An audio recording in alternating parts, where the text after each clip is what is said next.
दूसरा, आप सरकार रसोइया को बहाल करके रखी है स्कूलों में, 2 से 7 है छात्रों के संख्या के अनुसार से। जब आपके पास रसोइया है तो क्या सरकार ये जो क्लस्टर किचन बाहर में बिठा रखी है एनजीओ के माध्यम से, हम अब वही एनजीओ हमारे पास जो रसोइया उसको यूज करके स्कूल में ही खाना बना सकता है कि नहीं? ये 2 मेरे पूरक है सर। माननीय मंत्री। माननीय अध्यक्ष महोदय, जहाँ तक गुणवत्ता का प्रश्न है तो उसके लिए हम लोगों ने अच्छी संस्थाओं से थर्ड पार्टी मूल्यांकन कराया जाता है। इस आलोक में जो थर्ड पार्टी हम कहना चाहेंगे, जैसे Chandragupta institute of management and planning CIMP Patna से, Asian development research institute Adri से, Lalit Narayan Mishra institute of economic development and social change LN Mishra institute जो है, development of management institute Patna, Indian institute of management Bodhgaya, institute of hotel management catering technology and applied nutrition IHM Bodhgaya.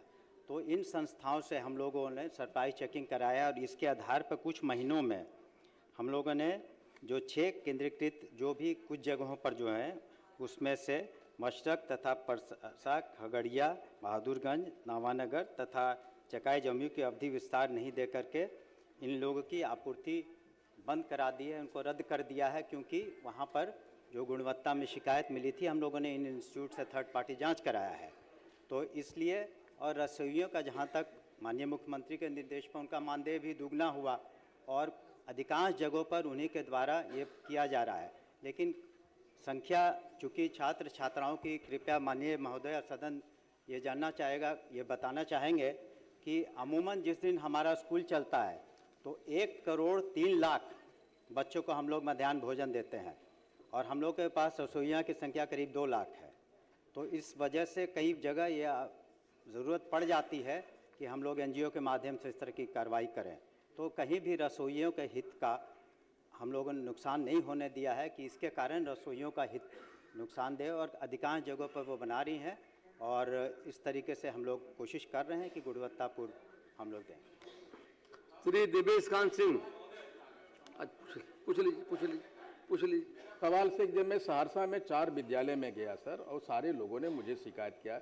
मैं चाहता हूं मंत्री जी संवेदनशील हो जाए सरकार, इतना ही मकसद है। मैं आपके व्यवस्था पे कोई क्वेश्चन नहीं उठा रहा, बस इतना कहना है मुझे। माननीय अध्यक्ष महोदय, अगर सहरसा के जिन जगहों का जिक्र किया है इसमें इन्होंने जनरल क्वेश्चन पूछा था, तो अगर आप लिख के दे दें तो हम अलग से उसका श्री देवेश कांत सिंह, उत्तर प्राप्त नहीं है। मैं माननीय मंत्री शिक्षा विभाग। अध्यक्ष महोदय, वस्तुस्थिति यह है कि राज्य के माध्यमिक और उच्च माध्यमिक विद्यालयों में बिहार राज्य विद्यालय लिपिक नियुक्ति सेवा शर्त अनुशासनिक कार्रवाई संवर्ग नियमावली 2025 एवं बिहार राज्य विद्यालय परिचारी नियुक्ति सेवा शर्त अनुशासनिक कार्रवाई संवर्ग नियमावली 2025 में निहित प्रावधान के आलोक में विभागीय पत्र संख्या 1670 दिनांक 7/7/25 के द्वारा सभी जिला शिक्षा पदाधिकारी को मृत शिक्षक एवं शिक्षेतर कर्मियों के आश्रित को योग्यता के अनुसार अनुकंपा के आधार पर विद्यालय लिपिक एवं विद्यालय परिचारी के पद पर नियुक्त हेतु निर्देशित किया गया था। इस आलोक में सभी जिला द्वारा नियुक्ति की गई है और अब तक लिए 5236 विद्यालय लिपिक एवं 5082 विद्यालय परिचारी अर्थात कुल 5818 पदों पर नियुक्ति की कार्रवाई की गई है। मैं माननीय मंत्री जी ने कहा, मैं इससे उनकी बात से सहमत भी हूँ माननीय अध्यक्ष जी, लेकिन अभी भी 3000 से ज़्यादा स्कूलों में, हाई स्कूल और जो माध्यमिक उच्च विद्यालय है उसमें अभी भी क्लर्कियल पोस्ट खाली है। स्कूल का काम बाधित होता है, चाहे हेडमास्टर कर रहे हैं, चाहे वहाँ परिचारी का काम अब किससे करा रहे हैं हम लोग। पूरा पूछ लीजिए। मैं यही पूरक ही पूछ रहा हूँ कि आखिर किससे कराया जा रहा है, जहाँ खाली है उससे किससे कराया जा रहा है। हम लोग तो जिस स्कूलों के अध्यक्ष भी हैं तो परिचारी की नियुक्ति नहीं होने के चलते स्कूल की सफाई इत्यादि बाधित है और काफ़ी स्कूलों के हेडमास्टर या कोई मास्टर क्लर्कियल काम कर रहे हैं, तो स्कूल की पढ़ाई भी बाधित हो जाती है। साथ में मैं यह जानना चाहूँगा कि रोस्टर अगर बना है तो रोस्टर क्लियरेंस प्राप्त कर लिया गया है, तो इसका विज्ञापन किसी महीने में प्राप्त है कि नहीं? आखिर करना है तो कब तक कर लेंगे? क्या DO साहब ही कर लेंगे कि कर्मचारी चयन आयोग से भी इनकी नियुक्ति का कुछ विचार सरकार रखती है? अगर रखती है तो सरकार बताए। माननीय मंत्री। महोदय, पहली बात तो जो भी परिचारी के नियुक्तियां होंगी वो कर्मचारी चयन आयोग से होगा। दूसरी बात है कि हम लोग चरणबद्ध तरीके से नियुक्तियां हम लोगों ने की हैं। अभी इतनी नियुक्तियां, चूँकि शिक्षकों की कमी है तो इस वजह से तो हम लोग ने TRE 4 में भी अपनी जो भी अनुशंसाएँ हैं और जो भी मांग है उसको दे दिया है। BPSC को 45,000 से ज़्यादा है, उसको चरणबद्ध तरीके से हम लोग ज़रूर करेंगे। आने वाले समय में परिचारी का वो स्टाफ इससे होगा। जहाँ तक उन्होंने कहा साफ सफाई का, तो अधिकांश जगहों पर उसको आउटसोर्सिंग के माध्यम से साफ सफाई की भी कार्रवाई की जा रही है। धन्यवाद। श्री मिथिलेश तिवारी, श्री दिवेश मिश्रा जी। अच्छा पूछिए बापू जी, आप क्यों खड़े होते हैं बिना अनुमति के? नहीं नहीं, हर चीज जरूरी है खड़ा होना। नहीं नहीं, बिना आसन की अनुमति खड़ा न हो। मौका देंगे आपको संदीप जी। देखिए, अरे कभी उठना चाहिए, हर क्वेश्चन में खड़े हो जाते हैं आप। बताइए। माननीय मंत्री जी कह रहे हैं कि शिक्षकों की कमी है, TRE 4। मेरा कहना है क्लर्क की नियुक्ति के लिए क्या कर्मचारी चयन आयोग से कराना चाहते हैं कि नहीं? और परिचारी, माननीय मुख्यमंत्री जी का सोच है अधिकतम लोगों को रोजगार देना, तो यह तो व्यवस्थित व्यवस्था है जिसमें सीधे विज्ञापन दे के परिचारी की बहाली, क्लर्क की बहाली जिस भी आयोग से, या इनका अपना ही जैसे आधारभूत संरचना शिक्षा विभाग की वैसे ही कोई व्यवस्था करके क्या इसको किसी माध्यम से तत्काल किया जा सकता, क्योंकि ये बहुत बड़ी परेशानी है। जब इंटर का फॉर्म, जब 10th का फॉर्म भराता है, हर स्कूल में विवाद हो जाता है। फलाने मास्टर करेंगे, फलाना हेड मास्टर करेंगे। बहुत बार कोई मास्टर जिम्मेदारी नहीं लेना चाहता है। स्कूलों में विवाद बढ़ता चला जा रहा है। स्कूल का ताला कौन खोलेगा, इस पर विषय पर बहस हो जाती है। तो मेरा आग्रह माननीय मंत्री जी से होगा कि माननीय मुख्यमंत्री जी के सोच के अनुसार इससे काफी लोगों को रोजगार भी मिलेगा, तो उसके तहत यह कार्रवाई होनी चाहिए और तत्काल होनी चाहिए। इसकी समय सीमा निर्धारित कर दी जाए। इसकी समय सीमा माननीय मंत्री जी निर्धारित कर दें। अध्यक्ष महोदय, हमने उत्तर में स्पष्ट रूप से कहा कि इसको अभी जो शिक्षक वाली जो बहाली होने वाली है उसमें वक्त लगा, क्योंकि रोस्टर क्लियरेंस है। उसी तरह से अनुकंपा वाला वो भी काफ़ी समय से लंबित था, उसको बहुत हम लोगों ने सलीके से किया है। और इसमें भी हम लोग कर्मचारी आयोग चयन आयोग से ही कराएंगे, क्योंकि अगर फिर एक बार आप स्थानीय स्तर पर इस तरह का आप अधिकार दे देंगे तो उसमें फिर बहुत शिकायतें होंगी। इस वजह से हो सकता है थोड़ा विलम्ब हो, लेकिन हम लोग की मंशा बहुत स्पष्ट है। शिक्षा विभाग ने तो सबसे ज़्यादा नौकरियां दी और आने वाले दिनों में भी हम लोग नौकरियां देंगे जहां पर रिक्तियां हैं। माननीय सदस्य को हम आश्वस्त करना चाहते हैं कि उनके जो चिंता है उससे हम लोग मालूम है उनकी चिंता को, और हम लोग उस पर काम कर रहे हैं। श्री मिथिलेश तिवारी बैठिए प्लीज, बिना अनुमति आग्रह है। आप क्वेश्चन छूट जाएगा ना लोग का, उसी के लिए कहा उन्होंने है, जल्दी करेंगे। माननीय मंत्री जिवेश जी। माननीय अध्यक्ष महोदय, बस वो भी होगा, अब चाह तो भी होगा। हो गया। माननीय अध्यक्ष सरकार तैयार करने के लिए। माननीय अध्यक्ष महोदय, हाँ, मैं माननीय मंत्री जी को बधाई दूंगा कि जब माननीय नीतीश कुमार जी बिहार की बागडोर संभाले, ठीक उसी समय ये हमारे नेत्रहीन छात्र, मूक बधिर छात्र, इन लोगों की चिंता की गई माननीय अध्यक्ष महोदय।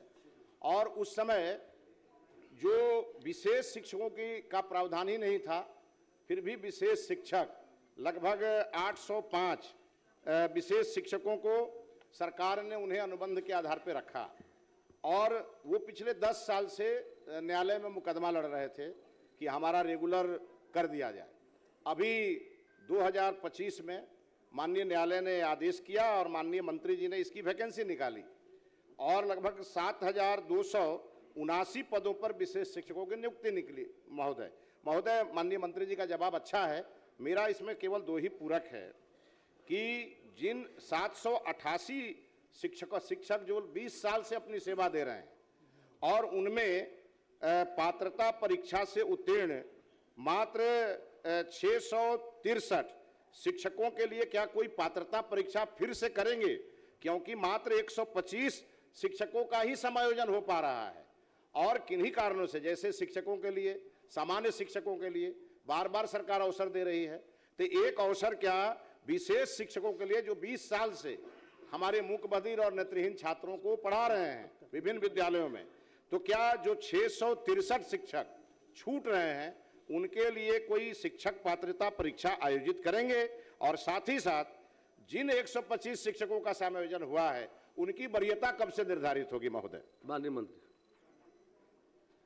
माननीय अध्यक्ष महोदय, वरीयता का जहाँ तक प्रश्न है, जब से उन्होंने ज्वाइन किया है और सरकारी सेवक के रूप में कार्यरत हैं तभी से होगी। दूसरी बात ये, क्योंकि एक कॉन्ट्रैक्चुअल और फिर जब सरकारी सेवक हो जाते हैं तो उसी जब आप सरकारी सेवक होते हैं तभी से उसको गणना की जाएगी। दूसरे, इन्होंने जो अपने चिंता जाहिर की है कि उसमें शेष जो बचे हुए हैं, हालांकि एक बार काउंसलिंग कराया गया था, सफल नहीं हुए थे, इस वजह से उनकी नियुक्ति नहीं हुई थी। लेकिन चूँकि माननीय सदस्य की चिंता है इतने लोगों का, उनको पुनः हम विचार उस पर जरूर करेंगे। धन्यवाद। श्री तारकिशोर प्रसाद। माननीय मंत्री, वित्त विभाग को हस्तांतरित है। अगला डेट में डॉक्टर कुमार पुष्पंजय। अध्यक्ष महोदय, जवाब प्राप्त हुआ है परंतु उनसे संतुष्ट नहीं हूँ। इसमें दो खंड है, दोनों में मेरा पूरक है।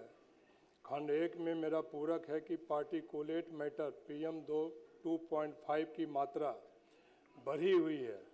जवाब आया है कि PM 2.5 की मात्रा में सुधार दर्ज की गई है। इसका मतलब है कि हवा में PM 2.5 की मात्रा बढ़ी हुई है। मंत्री जी से पूछना चाहूँगा कि हवा में PM 2.5 की मात्रा कम करने के लिए सरकार क्या कार्रवाई कर रही है? माननीय मंत्री। दूसरा भी पूरक पूछ लेते हैं। दूसरा पूरक है खंड 2 के उत्तर से, उसमें भी संतुष्ट नहीं है। क्या बनारस हिंदू विश्वविद्यालय के प्रारंभिक रिपोर्ट के आधार पर सरकार वायु प्रदूषण से बचाव का कोई अग्रिम कार्यक्रम करना चाहती है? जरा मंत्री जी कृपया बताने का कष्ट करें। माननीय मंत्री। अध्यक्ष महोदय, बिहार राज्य प्रदूषण नियंत्रण परिषद द्वारा पटना शहर के परिवेशीय वायु गुणवत्ता को बेहतर करने के लिए एक अध्ययन, जिसका जिक्र माननीय सदस्य ने भी किया, बनारस हिंदू विश्वविद्यालय बनारस से कराया जा रहा है। इसका दायरा मात्र पटना शहर और इसके आसपास के क्षेत्र तक ही सीमित है। सूचित करना है कि बनारस हिंदू विश्वविद्यालय द्वारा सौंपी गई अध्ययन का प्रारूप प्रतिवेदन में अन्य शहरों का उल्लेख नहीं है। केंद्रीय प्रदूषण नियंत्रण बोर्ड दिल्ली से प्राप्त आंकड़ों के अनुसार पिछले कुछ वर्षों के आंकड़ों की तुलना में राज्य की लगभग सभी शहरों में जो PM 2.5 सूक्ष्म धूल कणों के स्तर में सुधार दर्ज की गई है महोदय। और ये जो अंतिम अध्ययन प्रतिवेदन प्राप्त होने पर इसकी पुष्टि की जा सकेगी महोदय। इसका अध्ययन किया जा रहा है महोदय। अब तारांकित प्रश्न लिए जाएंगे।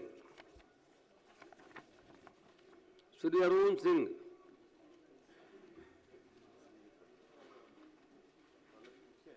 पूछ लीजिए। माननीय मंत्री समाज कल्याण विभाग।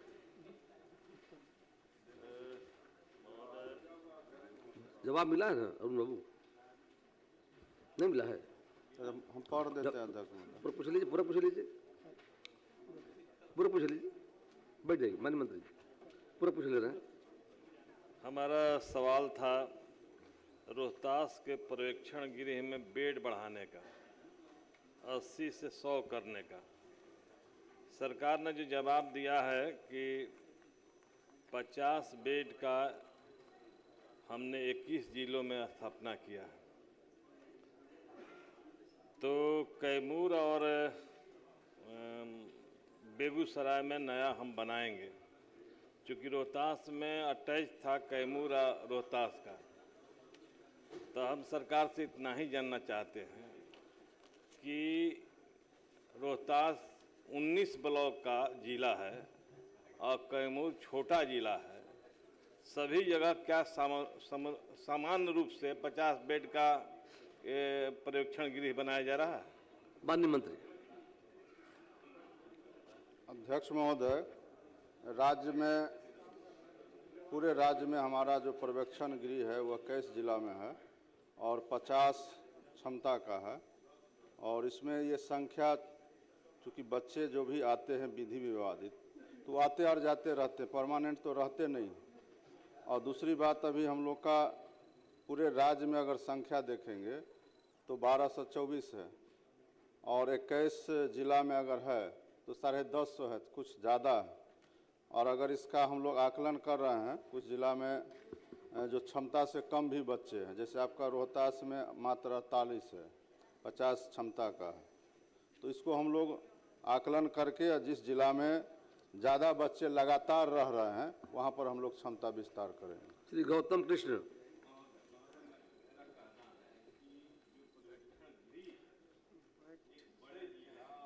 जिला का समान रूप से 50 बेड का ही बनाना है, क्योंकि मंत्री जवाब रहेगा 48 हमारे यहाँ है, हमारे पास न्यूज है कि 60 वहाँ अभी है, जिससे परेशानी होती है। इसीलिए हमने मांग किया है। और ये दिशा के मीटिंग में जिलाधिकारी ने जवाब दिया, ये कोई हम दूसरे जगह से नहीं लाए हैं। ये रोहतास जिला के दिशा की मीटिंग में जिलाधिकारी ने रिपोर्ट भेजते हैं, वही तो हम भी जवाब दे रहे हैं ना। 48 है बच्चा वहाँ, तो हमारे पास भी किताब है, आपके पास भी किताब है। क्षमता हम लोग है ना कि जहाँ आवश्यकता होगा हम लोग क्षमता का विस्तार करेंगे। श्री गौतम कृष्ण। धन्यवाद अध्यक्ष महोदय।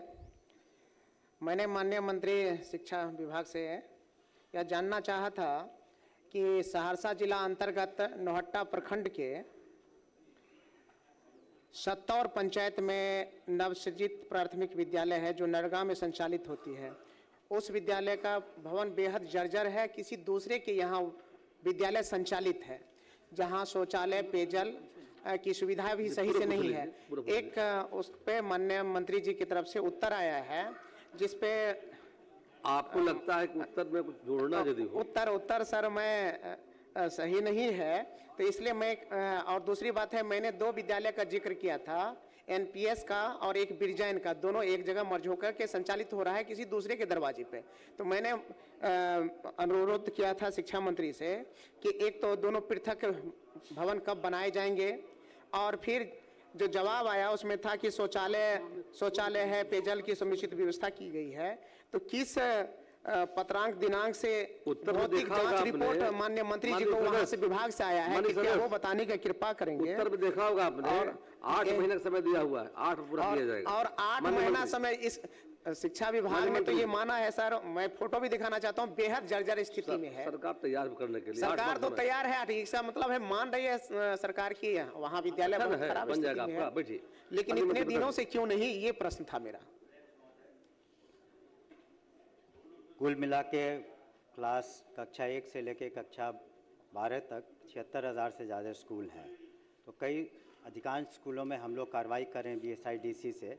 माननीय सदस्य का कहना ठीक है कि वहाँ पर जो स्थिति है अच्छी नहीं है, इसी वजह से हमने कहा है कि अगले वित्तीय वर्ष में इसको हम लोग प्राथमिकता के तौर पर लेंगे और उसमें जो सुविधाएं हैं, जो मूलभूत सुविधाएं वो उसको करेंगे और इसमें हम लोग निर्माण कार्य भी करेंगे। धन्यवाद। श्री रामविलास कामत। अध्यक्ष महोदय, पूछता हूँ। महोदय, उत्तर प्राप्त है? पूरा पूछ लीजिए। हमने पूछा था महोदय कि पिपरा प्रखंड के ग्राम पंचायत दीनापट्टी स्थित मध्य विद्यालय दीनापट्टी को उत्क्रमित करके +2 विद्यालय बनाना चाहेंगे, जिसका जवाब महोदय 3 खंड में प्राप्त हुआ है। पहला खंड स्वीकारात्मक है, वह सही भी है, लेकिन दूसरा खंड जो आया है जवाब अस्वीकारात्मक, उसमें अध्यक्ष महोदय बताया गया है कि मध्य विद्यालय दीनापट्टी से 1.5 से 2 किलोमीटर की दूरी पर बमभोला आवासीय उच्च विद्यालय लिटियाही स्थित है, जो दीनापट्टी पंचायत में स्थित है। मध्य विद्यालय दीनापट्टी के पोषक क्षेत्र के नजदीक ही 3-4 किलोमीटर की दूरी पर सतदेव उच्च माध्यमिक विद्यालय पिपरा। पूछ लीजिए माननीय सदस्य महोदय। सबसे पहले मैं यह कहना चाहता कि यह जो आया है जवाब कि यह बमभोला उच्च विद्यालय दीनापट्टी पंचायत अंतर्गत है, यह असत्य है, गलत है, जवाब गलत है। हम वहां नजदीक से अध्यक्ष महोदय जानते हैं कि वह बसहा पंचायत में पड़ता है और आवासीय विद्यालय है। उसी क्षेत्र, उसी परिसर में कस्तूरबा विद्यालय भी चल रहा है और वहां बच्चों की भीड़ ज्यादा होती है। दीनापट्टी पंचायत के बच्चों का एडमिशन उस विद्यालय में नहीं हो पाता है और दीनापट्टी एक महत्वपूर्ण पंचायत है महोदय। वहां पर अभी मेडिकल कॉलेज का भी निर्माण उसी पंचायत में चल रहा है। आपका जो दीनापट्टी पंचायत में अध्यक्ष महोदय हम चाहते हैं कि +2 विद्यालय का निर्माण करेंगे या नहीं। माननीय मंत्री। अध्यक्ष महोदय, माननीय सदस्य ने जो अपनी बातों को रखा है सदन में, तो हम पुनः स्वयं उसकी समीक्षा कर लेंगे और संख्या वास्तव में अगर छात्र छात्राओं की ज़्यादा है और दूरी भी ज़्यादा है तो उस पर ज़रूर हम विचार करेंगे। कई जगहों पर हम लोगों ने पुनः विचार करके +2 के विद्यालय खोले हैं, तो उनका भी उसमें ऐसी कोई बात नहीं है कि सही पाए जाने पर उसको हम लोग नहीं खोलेंगे। जितेंद्र कुमार, सरकार ने इतना स्पष्ट आश्वासन दिया आपको है, अब क्या बचा उसमें? कि जब सभी पंचायतों में +2 विद्यालय खोलना सरकार का निर्णय है तो दीनापट्टी पंचायत में जो अब तक नहीं खुल पाया है, +2 विद्यालय नहीं खुल पाया है, खोलने का है, उसी के बारे में जवाब में आया है कि दूसरे पंचायत के विद्यालय को बताया जा रहा है।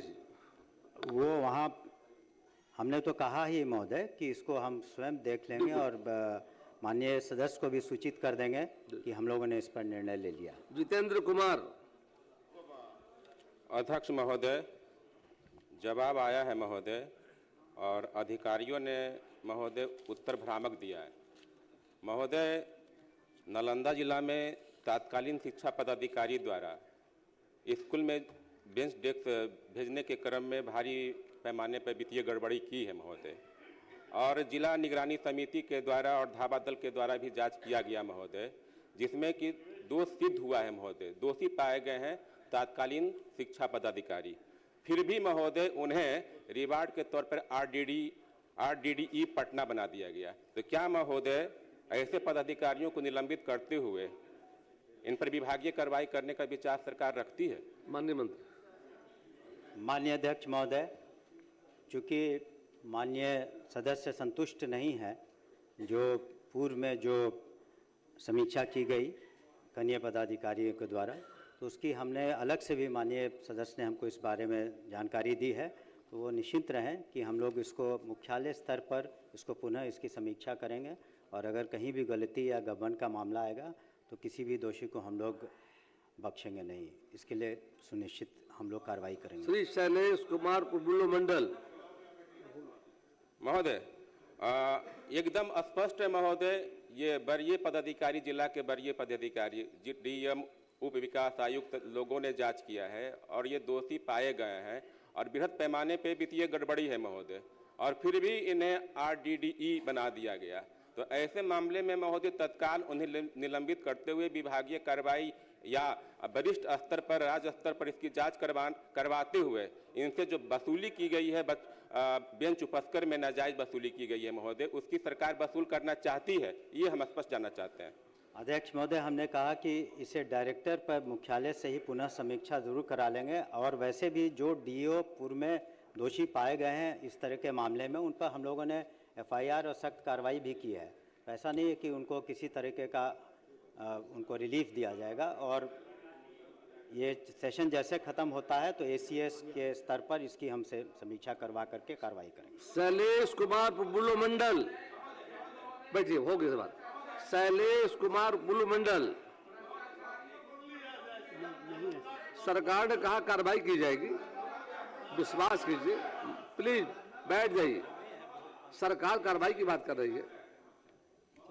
जब जो दोष सिद्ध हो गया है महोदय, दोषी पाए गए हैं महोदय, और कहिए कि 1 लाख 2 लाख का नहीं, 10-10 करोड़ का मामला का गबन का मामला है महोदय, फिर भी महोदय इन्हें RDDE पटना बना दिया गया महोदय, तो तत्काल इन्हें उस पद से हटाते हुए जांच करवाने का विचार माननीय मंत्री ने आश्वस्त किया सदन को, उसके बाद सारे मामले की जांच कराकर दोषी पद पर कार्रवाई की जाएगी। शैलेश कुमार मंडल, बैठ जाइए। निदेशक डायरेक्टर के लिए राज्य स्तरीय पदाधिकारी से निदेशक के माध्यम से कराएंगे। श्री शैलेश कुमार पुल्लू मंडल, श्रीमती कविता देवी, श्रीमती कविता देवी, बैठे प्लीज बैठे। जवाब आया है। माननीय मंत्री ने आश्वस्त किया सदन को इस सत्र के बाद मुख्यालय के वरीय पदाधिकारी से पुनः इन बातों को देखकर कार्रवाई की जाएगी। श्रीमती कविता देवी, जवाब। माननीय मंत्री समाज कल्याण, माननीय मंत्री समाज कल्याण।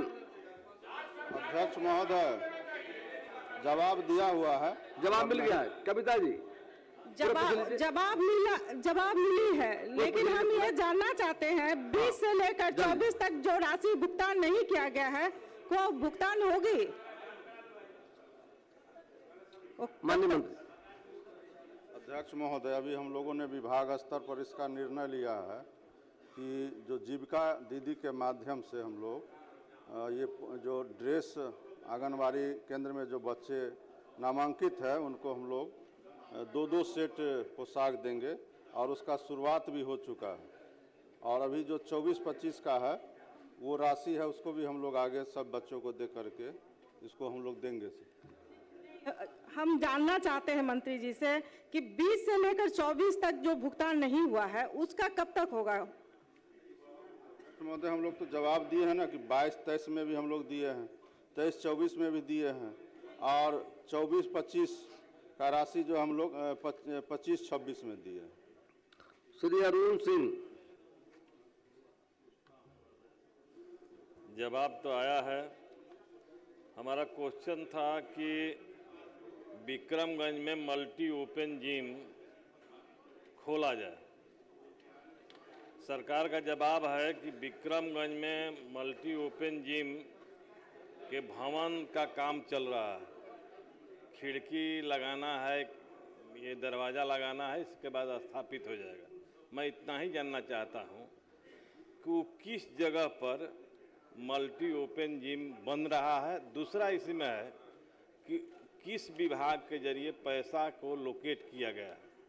माननीय मंत्री। कर्ता जी का जो प्रश्न है महोदय, ये खेल मैदान स्टेडियम बनाने का काराकाट में है महोदय, और ये जिम की बात कर रहे हैं महोदय। ये इनका प्रश्न है कि काराकाट प्रखंड के पंचायत देव में सरकार जो है देवभूमि ग्राम में वहाँ खेल मैदान के बारे में है महोदय, और जो उत्तर है महोदय उनका बाद में कोई प्रश्न होगा उसको उन्होंने बता दिया होगा महोदय। खेल मैदान निर्माण कराना महोदय, मुख्यमंत्री खेल विकास योजना अंतर्गत राज्य के प्रत्येक प्रखंड में एक आउटडोर स्टेडियम निर्माण कराने का लक्ष्य है महोदय, और इस लक्ष्य के तहत काराकाट प्रखंड के बलदेव उच्च विद्यालय कोपा में पहले ही स्टेडियम का निर्माण किया जा चुका है महोदय। फिर भी सरकार खेल के विकास के लिए, खेल मैदान के विकास के लिए चिंतित है महोदय। इसलिए पंचायत स्तर पर खेल विकास का मैदान विकसित किया जाए, ये योजना है महोदय। उसके लिए पहले 2 एकड़ जमीन की अनिवार्यता तय की गई थी, लेकिन पंचायतों में जमीन की किल्लत है, जमीन उपलब्ध नहीं हो पाता है, इसलिए उसको घटाया गया महोदय। 50 डिसमिल से 1 एकड़ तक खेल मैदान के लिए उपयुक्त जगह होगा तो उसको विकसित किया जाएगा महोदय। और इस उद्देश्य से विभागीय पत्रांक 110 दिनांक 22/1/2026 के द्वारा निर्गत नया दिशा निर्देश के आलोक में ग्राम पंचायत देव में 50 डिसमिल से 1 एकड़ तक खेल मैदान हेतु उपयुक्त भूमि का सर्वेक्षण कार्य प्रक्रियाधीन है। इस प्रकार की भूमि उपलब्ध होने की स्थिति में ग्राम पंचायत देव में खेल मैदान की योजना को ग्राम सभा के समक्ष प्रस्तुत किया जाएगा तथा अनुमोदन प्राप्त होने पर वित्तीय वर्ष 2026-27 की वार्षिक कार्य योजना में सम्मिलित कर खेल मैदान का निर्माण कराया जाएगा महोदय। श्री मनोज यादव, श्री मनोज यादव, श्री जयंत राज, महोदय पूछता हूं। उत्तर मिला है ना? उत्तर मिला है सर। पूछ लीजिए। माननीय मुख्यमंत्री जी, एक पूरक है। माननीय मुख्यमंत्री जी 2020 में वहां पर गए थे भदरिया पुरातात्विक स्थल पर, और उसके बाद उसको संरक्षित किया गया। गौतम बुद्ध से जुड़ा हुआ क्षेत्र है, और उस क्षेत्र में चूंकि अभी तक जो है 1,10,000 रुपए की राशि, उत्तर में आया है कि 1,10,000 रुपए की राशि दी गई है। 1,10,000 की राशि पिछले 4 साल में अगर दिया गया है तो कैसे उस पुरातात्विक स्थल का विकास होगा? माननीय मंत्री जी बताएं कि, और बोल रहे हैं कि इस बार हम लोग देंगे, तो कितना राशि देना चाहते हैं मंत्री जी बताएं, क्योंकि मुख्यमंत्री जी भी जाके वहां पर देखे थे, सारे अधिकारी जाके वहां पर देखे थे। और माननीय मंत्री। माननीय अध्यक्ष महोदय, प्रश्न के उत्तर में बताया गया है कि वित्तीय वर्ष 2024-25 में कुल 1,10,000 रुपये मात्र अनुरक्षण मद में दिया गया। पुनः इस वित्तीय वर्ष 2025-26 में प्राक्कलन प्राप्त कर उक्त स्थल पर कार्य प्रारंभ कराया जाएगा महोदय। तो ये तो बिल्कुल स्पष्ट है महोदय कि 25-26 में प्राक्कलन प्राप्त करके हम वहाँ काम कराएंगे। श्री कुंदन कुमार, प्राक्कलन बन जाएगा तो हो जाएगा। इस हिसाब से 20,000 रुपया पर साल के हिसाब से राशि मिला है। तो प्राक्कलन बनाया जा रहा है। अगर प्राक्कलन बनाकर जो उसको कब तक उसमें आप सहयोग कीजिए, प्राक्कलन बनाने में कब तक टीम बना के भेजेगा मंत्री जी? 21 में इसको पुरातत्व विभाग के संरक्षण में लिया ही गया है। 20 में कह रहे हैं और 21 में लिया गया। उसके बाद 1,10,000 रुपए की राशि वहां गई है और वो कम पड़ रहा है, तो फिर हम प्राक्कलन बनवा रहे हैं। आगे जो लगेगा वो हम खर्च करेंगे महोदय। श्री कुंदन कुमार। अध्यक्ष महोदय, मेरा प्रश्न था, बेगूसराय के बिरपुर प्रखंड में काली स्थान एवं बसा स्थान को राज संरक्षित स्मारक घोषित करने तथा पर्यटक स्थल के रूप में विकसित करने के संबंध में, और इसमें पदाधिकारियों ने गलत जवाब दे दिया महोदय। और जवाब ये आया क्योंकि ये मंदिर 30 साल पुराना ही है, इसलिए इसको घोषित नहीं किया गया महोदय। वहां पर बोर्ड लगा हुआ है दोनों स्थल के सामने। ये 9वीं और 12वीं शताब्दी के बीच का ये दोनों मंदिर है, पाल वंश के समय का मंदिर है महोदय। और साथ ही साथ महोदय, ये ASI ने, आर्कियोलॉजिकल सर्वे ऑफ इंडिया ने 2004 में वाजीडी कॉलेज के माध्यम से वहां सर्वे कराया था महोदय। उसमें भी यही पाया गया कि 9वीं और 12वीं शताब्दी का ये मंदिर है। तीसरा महोदय, पिछली सरकार ने इसी सदन में मेरे ही प्रश्न में महोदय जवाब दिया था और उन्होंने ASI को कहा था कि इसको आप लीजिए, संरक्षित करिए और इसको विकसित करिए महोदय। जब ये सारे जवाब है, आप चाहेंगे तो मैं आपको दे देता हूं महोदय, और ये फोटो भी है। उसके बाद ये कैसे कह रहे हैं 30 साल पुराना है? महोदय, मेरा 2 पूरक है कि क्या ये जो तथ्य मैंने रखे हैं, इसके आलोक में सरकार और मंत्री जी इसको पर्यटक स्थल के रूप में इसको विकसित करना चाहते हैं, राज संरक्षित धरोहर बनाना चाहते हैं। साथ ही साथ जिन लोगों ने गलत जवाब दिया है उस पर ये क्या कार्रवाई करना चाहते हैं? माननीय मंत्री महोदय, वैसे तो ये प्रश्न है कला संस्कृति का महोदय, लेकिन ये धोखे से पर्यटन विभाग अंकित हो गया है इसमें। नहीं, विधानसभा के कार्यावली में पर्यटन विभाग अंकित हो गया है। ये कला संस्कृति विभाग द्वारा ये संरक्षित करने के लिए इनका प्रश्न है महोदय, जबकि वो वहाँ से जिला पदाधिकारी का जो प्रतिवेदन प्राप्त हुआ है महोदय, उनका स्पष्ट मंतव्य है कि ये मंदिर केवल 30 वर्ष पुराने होने की पुष्टि है, परंतु उसके अंदर जो मूर्ति है वो पुराना है। तो 30 वर्ष जिस मंदिर का हुआ है केवल, उसको 1976 के कला अधिनियम के तहत जो हम संरक्षित करते हैं महोदय, उसमें आने का प्रावधान नहीं है। उसमें 100 वर्ष से जो जिन मंदिरों को अधिक हो गया है, हम उसको संरक्षित करते हैं महोदय। अब सारा पेपर ले लीजिए। आप कुंदन जी जो कागज चर्चा कर रहे थे, पढ़ रहे थे, कृपया माननीय मंत्री जी को दे दीजिए, समीक्षा करके देख लेंगे कि क्या इसमें मतलब। नहीं महोदय, एक मेरा पूरक है महोदय। मैं लगातार पिछले 5 साल से इस सदन में मुद्दा को उठा रहा हूं महोदय, और अब ये कह रहे हैं धोखा हो गया है, यहाँ पर सवाल आ गया इस सदन में महोदय, और जवाब भी जो दिया गलत दिया है महोदय। इस पर कार्रवाई नहीं होगा, विधायक आते रहेंगे, कहते रहेंगे।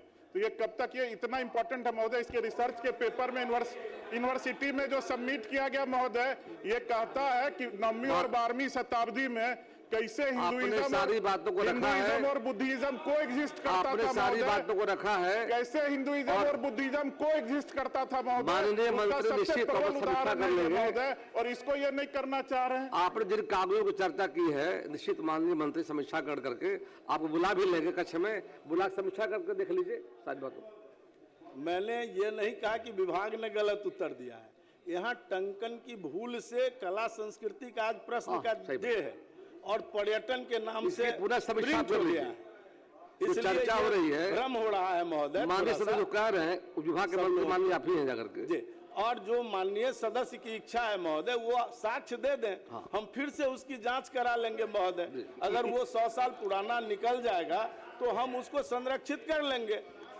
दोनों मंदिर के महोदय, दोनों मंदिर के सामने ये बोर्ड लगा हुआ है 12वीं शताब्दी। अब इतना सरकार पूरा समीक्षा करेगी, आपके कागज के आधार पर सरकार तैयार है जाकर के समीक्षा करने के लिए। पेपर भेज दीजिए आप। श्री भरत बिंद। हाँ, पूछता हूं सर। उत्तर मिला है? उत्तर प्राप्त है सर। पूछ लीजिए महोदय। आपके माध्यम से माननीय मंत्री जी से मैं आग्रह करना चाहूंगा कि इसमें समय ज्यादा दिया गया है, समय कुछ कम करके इसको बरसात से पहले बना दिया जाए तो अच्छा होगा। माननीय मंत्री। माननीय अध्यक्ष महोदय, अपने उत्तर में हमने कहा था कि आने वाले वित्तीय वर्ष में ही हम लोग इसका निर्माण करेंगे, कोशिश करेंगे कि उनकी बात हम मानें, लेकिन इसमें जो प्रक्रिया में कुछ समय लगता है, इस वजह से हमने उत्तर दिया। श्री चंद्रशेखर। अध्यक्ष महोदय, वायु प्रदूषण, ध्वनि प्रदूषण, जल प्रदूषण तो सुने थे, संपूर्ण बिहार में मादक द्रव्यों का प्रदूषण चल रहा है महोदय। तो ये जो है प्रदूषण को रोकने का सबसे अच्छा कार्य वृक्षारोपण के माध्यम से होती है। मैंने सदस्य से, माननीय मंत्री से, सरकार से ये पूछा कि भाई इस ट्रस्ट में आप वृक्षारोपण कर सकते हैं कि नहीं। मैं अब चाहता हूँ इस तरह के संपूर्ण ट्रस्टों से समन्वय स्थापित कर न सिर्फ मधेपुरा का, संपूर्ण बिहार में सरकार वृक्षारोपण कार्य करना चाहती है कि नहीं। माननीय मंत्री।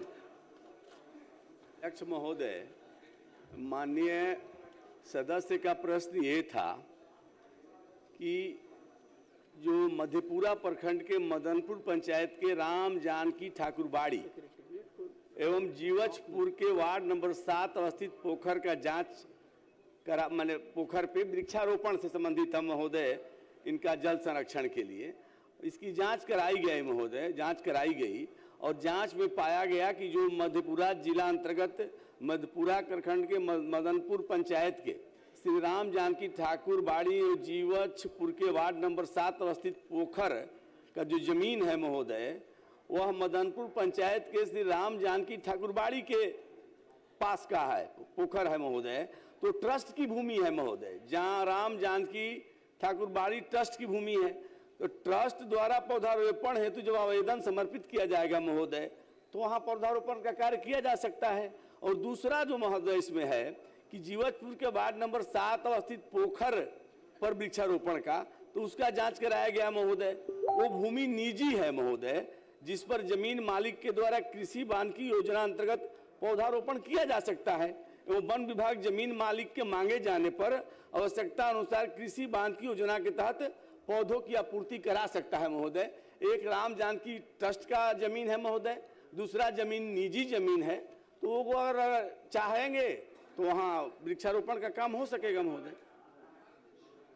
इस तरह के ट्रस्ट जो धार्मिक न्यास परिषद से संचालित है, मैं चूंकि प्रदूषण व्यापक है, विश्व चिंतित है, मैं ये चाहता हूं सरकार से और इसी तरह की मांग है मेरी कि इस तरह के ट्रस्टों के जमीन पर जो पड़ती जमीन है, खेती योग्य नहीं है, वैसे जमीन का सर्वेक्षण मधेपुरा सहित संपूर्ण बिहार में करा करके प्रदूषण रोकने के लिए वृक्षारोपण का कार्य करना चाहती है। महोदय, ये जो सप्लीमेंट्री है, मूल प्रश्न के इतर है महोदय, इसके लिए माननीय सदस्य अलग से सवाल कर लें तो उसका उत्तर दिया जाएगा। मुर्शीद आलम।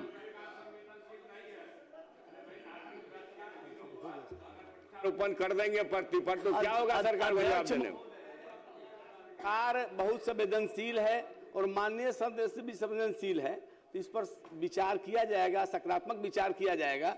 और माननीय सदस्य के पास बहुत भूमि है महोदय, कुछ भूमि अगर उपलब्ध कराएं तो उस पर भी हम लोग वृक्षारोपण करा देंगे महोदय। मुर्शीद आलम मोहम्मद मुर्शीद आलम। माननीय अध्यक्ष महोदय, जवाब आया है कि चूंकि मेरा प्रश्न था जो कि हाट में जो अवर निबंधन कार्यालय किराए के भवन में संचालित है और सरकार के पास जमीन भी है, सब चीज है, वो कब तक बनाने का सरकार मंशा रखती है। तो उस संबंध में एक ये है कि दिनांक 4/8/2025 को ही सरकार से स्वीकृति मिल गई भवन बनाने का, साइकिल स्टैंड बनाने का, प्रतीक्षालय बनाने का, शौचालय बनाने का, जनरेटर शेड बनाने का। लेकिन वहां पर जो सीओ द्वारा जो चिट्ठी दी गई है अभी हाल में 5 महीने के बाद 24/1/2026 को तब उन्होंने बीसीडी को भवन निर्माण विभाग को वो पराकलन तैयार करने के लिए भेजा गया है। इतनी लापरवाही कि 5 महीने के बाद बिहार की स्वीकृति, बिहार सरकार के स्वीकृति प्रदान के बाद भी 5-6 महीना के विलंब से बना है। तो सरकार कब तक बनाना चाहती है सर, यही माननीय मंत्री महोदय। माननीय सदस्य को पता है कि बीच में चुनाव भी हो गया था, जल्द ही इसका निर्माण करवाया जाएगा। श्री नंद किशोर राम। उत्तर मिला है जी? उत्तर मिला है, लेकिन श्रीमान माननीय अध्यक्ष जी, मेरा आग्रह है कि लौरिया से रामनगर की दूरी 20 किलोमीटर है, लेकिन गोवर्धना और दोन की दूरी 30 से 40 किलोमीटर है। इसलिए आपके माध्यम से मैं माननीय मंत्री महोदय से सरकार से आग्रह करना चाहता हूं, जबकि प्रखंड मुख्यालय में निबंधन कार्यालय खोलना है तो रामनगर में निबंधन कार्यालय अगर खुल जाता है तो लोगों को राहत मिलेगा। माननीय मंत्री सदस्य के साथ बैठ के इसका विचार विमर्श कर लेना। श्री अरुण कुमार। महोदय, उत्तर प्राप्त है, लेकिन मेरा 2 पूरक प्रश्न है। एक सालिमपुर उच्च विद्यालय जो है 1949 से ये चालू है, बहुत पुराना है और बहुत जर्जर स्थिति में है। वहाँ के छात्र बाहर मैदान में बैठकर पढ़ते हैं। माननीय मंत्री महोदय से गुजारिश करता हूँ कि इस विद्यालय का और सलालपुर मुसहरी विद्यालय का जितना जल्द हो इसको जीर्णोद्धार करना चाहिए। पुराने बिल्डिंग को जर्जर स्थिति है, उनको तोड़कर नया कब बनाएंगे ये जानकारी चाहिए। माननीय मंत्री।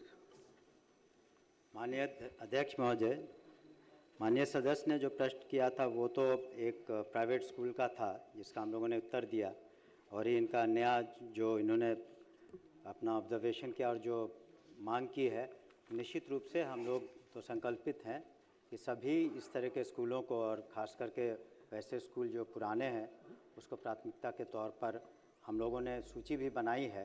तो अगले वित्तीय वर्ष में माननीय सदस्य से दे देंगे अलग से और उसको हम लोग प्राथमिकता पर देखेंगे। श्री देवेश कांत सिंह। कहा तो अगले वित्तीय वर्ष में? अगले वित्तीय वर्ष में हम लोग ने सूची भी बनाई है। बताया उन्होंने अगले वित्तीय वर्ष में। माननीय मंत्री जी का उत्तर प्राप्त है।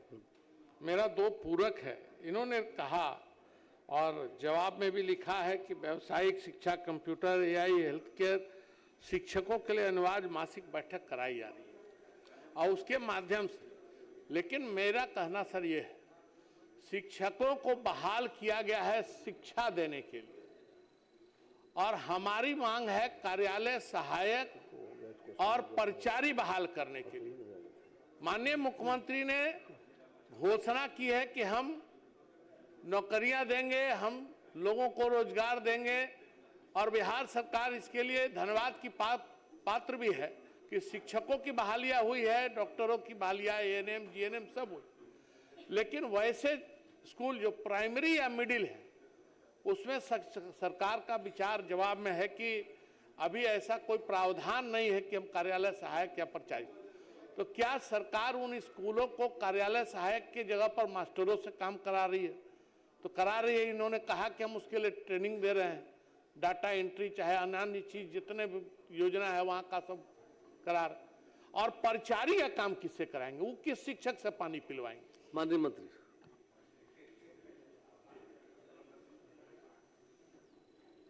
अध्यक्ष महोदय, हमने माननीय सदस्य के पूर्व के ही प्रश्न में कहा था कि इसकी हम पुनः समीक्षा करेंगे। ये बात सही है कि सभी जगह परिचारियों की आवश्यकता है, लेकिन हमने कहा कि चरणबद्ध तरीके से ही हम करा पाएंगे।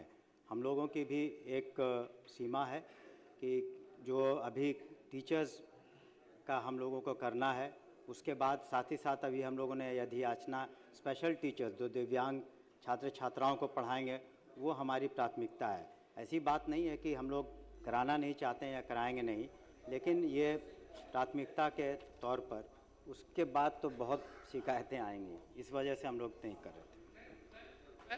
माननीय अध्यक्ष जी, उन्होंने जो जवाब दिया था वो उच्चतर और माध्यमिक विद्यालय का मामला था, वहां तो पद सृजित है, लेकिन यहाँ इनका जवाब है कि ऐसा कोई प्रावधान नहीं है। तो क्या सरकार इसमें प्रावधान करके मिडिल स्कूल, प्राइमरी स्कूल को भी कार्यालय सहायक या परिचारी या नाइट गार्ड, ये जो व्यवस्था है, इससे रोजगार भी बढ़ेगा, इससे कई लोगों को नौकरियां मिलेगी, कई नौजवान को समाहित किया जाएगा। तो मेरा आग्रह है सरकार इस पर विचार करे और माननीय मुख्यमंत्री जी की घोषणा का अनुपालन भी होगा।